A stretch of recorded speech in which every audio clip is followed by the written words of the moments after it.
Welcome to Kathryn Raaker's World. Innovation, culture, adventure, fashion and health, artists, destinations, traditions.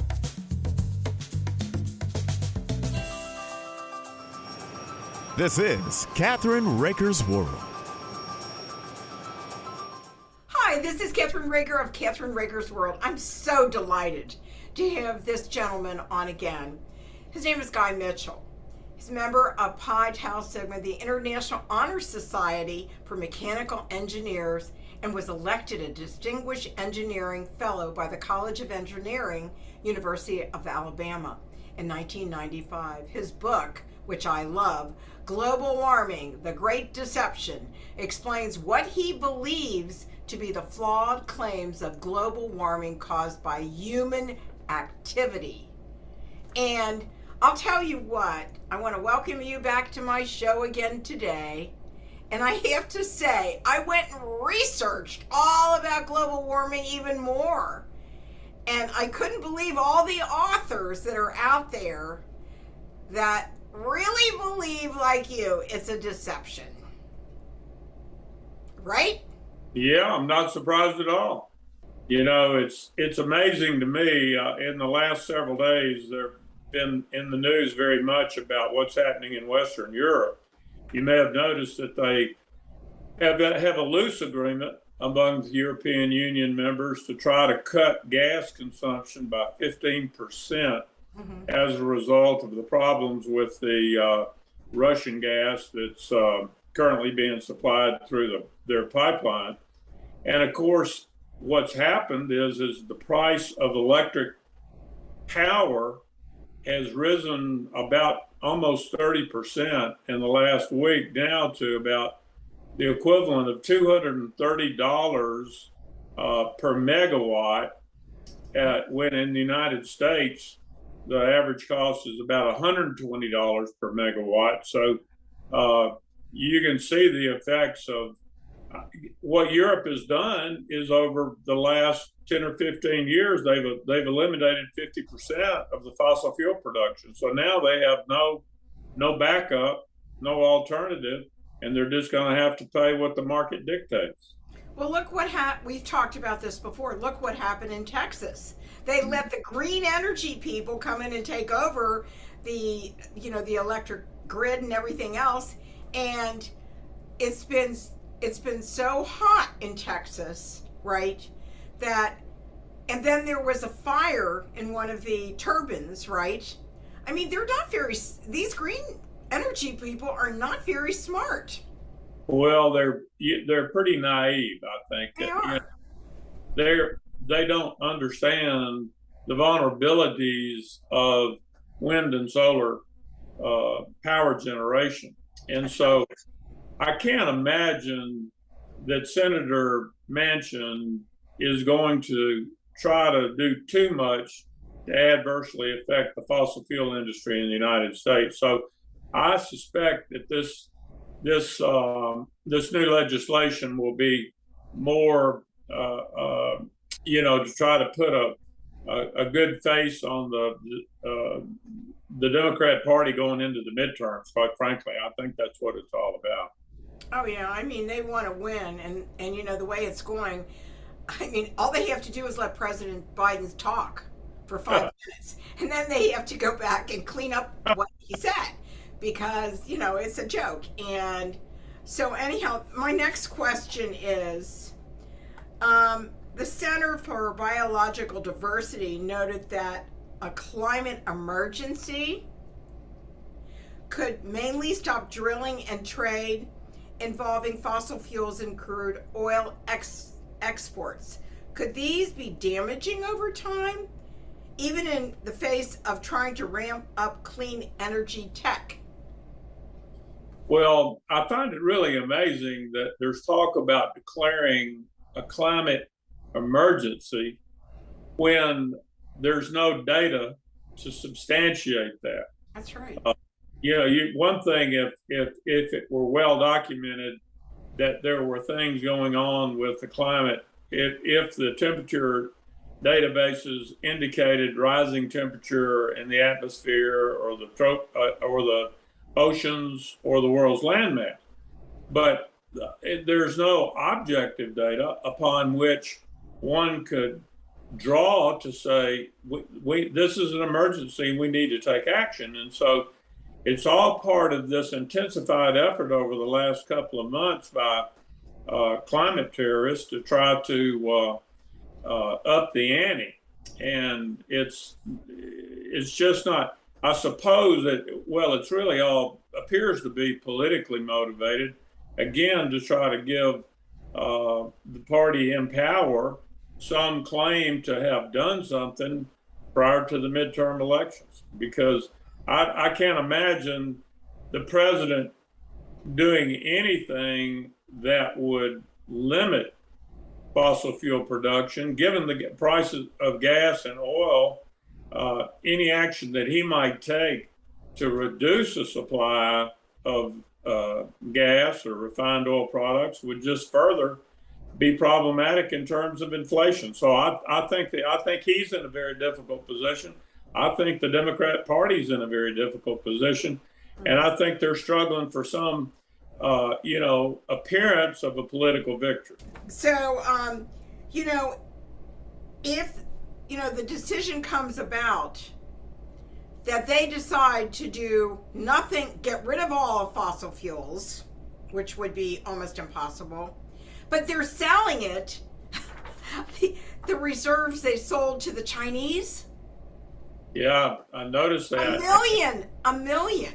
And I'm like, why can't he be prosecuted for doing that? Because this is our emergency fuel, right? That he just sold to the Chinese.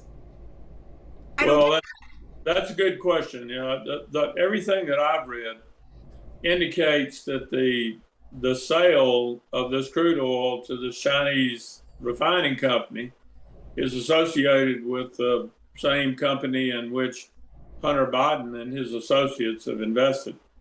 And so it's unlike they being the Biden administration, keep saying, well, President Trump sold some oil out of the strategic oil reserve to the Chinese, some couple of years ago. Of course, we were, at that time, the United States was independent. And it was done, and there was no suggestion that President Trump or anyone in his administration was connected to the Chinese firm. So it just further raises a lot of questions. I don't understand why the Biden administration would have done that. They had plenty of people who wanted to buy the oil, and and could have probably gotten a little higher price. So I think that they're clearly, the efforts are not coordinated. And I think that Mr. Biden's getting some bad advice on what he ought to be doing. The last thing he needs to do is declare a climate emergency and take any action that would limit in any way the supply of oil and gasoline or any other fossil fuel coming into the United States or being produced by the United States. I think that would not only be problematic from an inflation standpoint, but would also be problematic in terms of the operation of the power grid and the fossil fuel power plant. There are already warnings, as of rolling blackouts in California, and now they're talking about in the Michigan grid, and so all of this just further. I wanted to be in Washington, D.C. And I wanted it to be where they are. So they experience. No, I'm serious. They experience it, because why should we experience it and they don't? Tell me that. That's a good point. Although I'm sure all of these politicians live in areas where there are backup generators, and I'm sure they have them for the White House and have them for the Senate. So they should be giving away free generators instead of stuff that they're doing, right? I mean, seriously. Well, it's a time like I've never seen in terms of Right. how the federal government is intervening in the economy in so many different ways, and each action they take just seems to make the situation worse. Right. And there's so many things that are happening. It's really frightening, especially to the senior population. I mean, you think about it. If the electricity goes off and they don't have a generator, they don't have air conditioning or a fan, what's going to happen to them? Well, I think there'll be a lot of health issues that are going to have to be dealt with. Of course, you've got people that depend on, electricity for health-related devices, either respirators or Right. CPAP machines, or whatever might be the case. But I think the thing that amazes me, Kathryn, is all of this is just absolutely self-inflicted misery. The idea that we would take a country like the United States with the huge fossil fuel reserves that we have, and as you know, I would submit that the burning of fossil fuels does not cause global warming, and then to just manufacture a problem and then deal with it in the most inept way that damages the economy, damages our national interest and our national security. I don't know how one could develop a scenario that would be more bizarre and foolish. Well, yesterday, we're going to take a break here, and give us where we can purchase your book and your website, please. Okay. Well, the book is entitled Global Warming, The Great Deception. It's on Amazon.com in both ebook form and in paperback. And we're very close to getting the hardcover link to it if we can figure out the Amazon algorithms to do so. So it's on Amazon.com. And hopefully, if people have an interest in learning the facts behind the claims of global warming, they'll buy the book and read it and be informed. That's for sure. We really need to educate people on what's happening. So we're going to take a short break, and we'll be right back with Guy Mitchell. We'll be right back.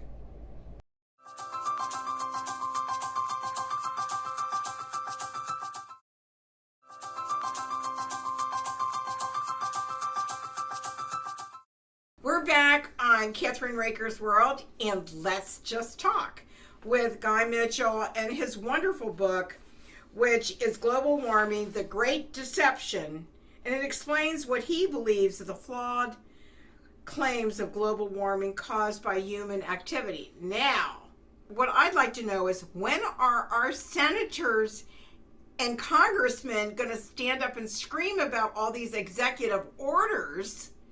And I think there needs to be something done about all the executive orders. And, this executive order stuff is getting to be a joke. Yeah, and I don't know that they have much effect, honestly. Yeah, the thing that I find very interesting is the dilemma that the Western Europeans have put themselves in. Mm-hmm. On the one hand, for many, many years, 50 or 60 years, Germany in particular and other parts of Western Europe have benefited from cheap Russian gas. It powered their factories, it's heated their homes, it's been an integral part of their economy and their lives. And now President Putin is very craftily using the natural gas from Russia as a weapon to really attack the sanctions that the West, the U.S. and Western Europe have placed on Russia as a result of invading Ukraine. So it's going to be interesting to see how long the Europeans can hold together, can hang together, as the hot summer months and then cold winter months unfold. I saw where that this voluntary agreement to cut consumption of gas by 15% across the board with the European Union, and then the comment was, well, what we may have to do is ask people to turn their air conditioning thermostats to 77 degrees and their heating thermostats down to 64 during the winter. And so I don't know how much energy that'll save, but when all of this Green New Deal climate alarmist stuff begins to affect the ordinary citizen in Europe, then I think you're going to see a different set of political dynamics result. I think you are too. And here's the funny thing. It has to affect you and your home and your family before even anyone takes notice, right? It's really funny. If you don't have any air conditioning and it's 89 or 90 degrees in your house, and I got to tell you, a few years that happened to us, our air conditioner broke. We had to get a whole new air conditioning system, right? And we're so used to it, right, that when it gets that hot, and this summer it's been, and we have these periods of weather, all through history. So Sure. To be honest about it, if they don't have that cooling system, if they don't have anything to keep them, they're going to dehydrate, they're going to die, they're going to blame the government for messing around with things that we normally have. I mean, I know people that are taking windmills and putting them in their backyard, getting generators, because they know that these people are strange, to be honest about it. Well, the other thing that at present hadn't gotten much attention but will is the impact it's going to have on the economy. There are several firms who've already announced that they're going to be cutting back on the level of manufacturing activity, and in an effort to try to meet the new energy conservation requirements. And so it potentially could affect employment. It could affect the ability to be able to purchase certain goods and services. So it's not just the consumer at home with air conditioning and heating, although that's going to be create a very uncomfortable situation. It's also going to have a significant effect on the economy and jobs, and so I hope that it doesn't evolve into the worst case scenario, but it doesn't take much imagination to imagine a real problem in the next 6 months in Europe. What's really weird is I remember growing up, we used to grow our own lettuce, carrots, all this stuff. And I'm finding people are doing greenhouses. They're getting smart. Now, if I could get my back porch not to have so much sun and buy an awning, because the deer, they can't reach my back porch because it's just way up in the air, right? So I think that people are getting smart. They're starting to look and see, what do I need to do to survive if these idiots continue doing what they're doing, right? And it's funny, neighbors are starting to help each other. I'm seeing a growing community of people that don't want anything to happen to each other. That's the good thing, right? I mean, there's got to be some good out of this. Well, I think the problem, Kathryn, and this climate alarmism is indicative of it, is that there's a certain group of politicians who have found that not only can they say virtually anything that they want, and in some cases do anything they want without any sort of retribution, but the more outrageous comments they make the more press attention they get.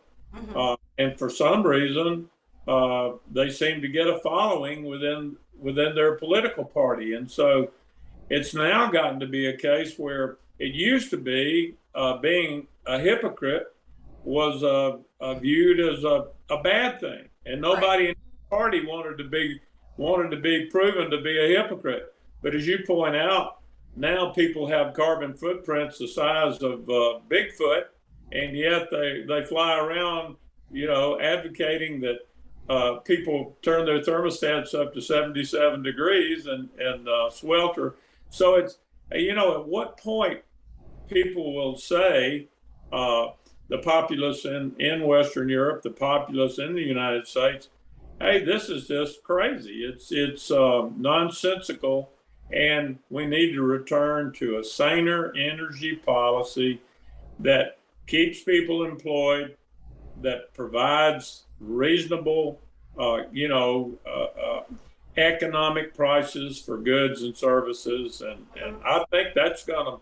I think that could be the more likely scenario. Is you're going to see the pendulum swing back the other way. At least that's what I hope happens. I'm praying that it happens.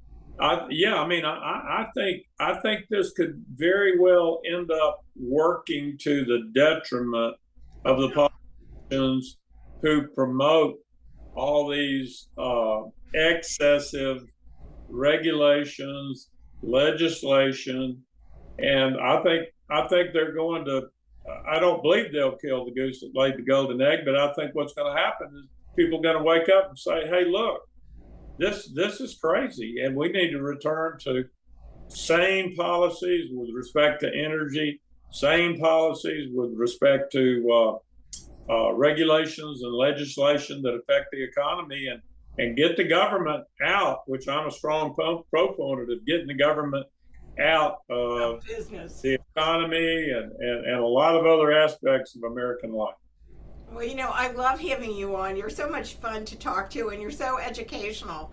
And I sit back and I listen to some of this stuff, and I start laughing. I'm going like, what earth are they living on? But you know what? If AOC, her apartment building, didn't have any heat or air conditioning, she'd run off, get on a jet, and go somewhere else. And that's what they do. They just, they are so protected. They are so babied. We enable them. And until we stop enabling them, they'll continue to do it. They'll do it the craziest things you could ever think of. And I just heard that George Soros, who should be not in this country at all, basically had monkeypox. Oh, is that right? That's what I heard, but that might have been, some joker said that. But these people are getting away with, I can't believe it, what they get away with. Well, it's amazing to me that there are so many people that have benefited from our way of life in so many ways in the United States are now trying to do their best to undermine every fundamental value and aspect of our society that has been so beneficial to so many people, and I think they get celebrated by certain portions of the media, and I hope there'll be a reckoning, and we'll find out in November. But I'm every indication is that the electorate's going to rise up and going to reject all this anti-American, anti-capitalist, anti-democratic, anti-faith.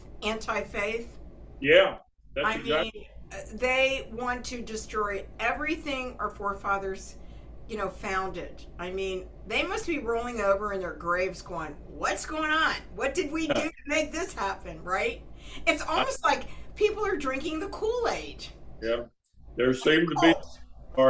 I hope we'll find out that there are more people that really do understand what is happening and don't like it and want to see it change. And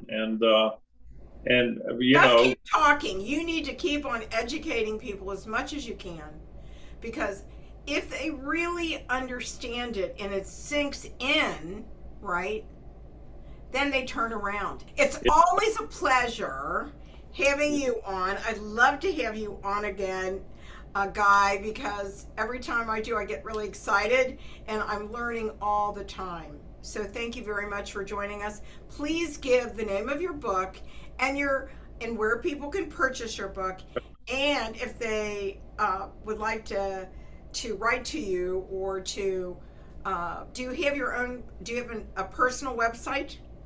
We're in the process of building one right now, and it's not complete. But the book can be purchased on Amazon.com. It's titled Global Warming, The Great Deception. And then the subtitle, which I think is important, is The Triumph of Dollars and Politics Over Science and Why You Should Care. And we should all care, because whenever government and regulators are allowed to use pseudoscience, false science, like is employed in this global warming hypothesis, to pass laws and regulations that restrict our freedoms, then we are headed in the wrong direction. So Global Warming, The Great Deception, it's on Amazon.com, either ebook or paperback. Well, I'm really excited that you're getting your own website, and also you can go to specialguest.com and see this wonderful interview. Yeah. And your last one that you did. Plus, if you go on to... Thanks to you. Well, we're also on we're also syndicated on radio and television everywhere. And you can also go to our websites or linked, and you can go to KathrynRaakersWorld.com. You can see this show. You can see it on your, we're on Spectrum. We're on so many things. And I think I sent you the new media kit, so you should know where we are right now, right? There you go. So I'm not giving up the ghost. I'm going to keep on doing this over and over until I get people to really understand what's happening in their world, because we want to protect our children, our grandchildren, and our grandchildren for the future. Am I right? You're exactly right.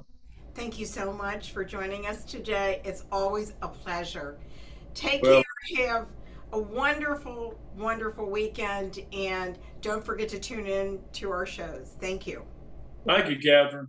You're welcome.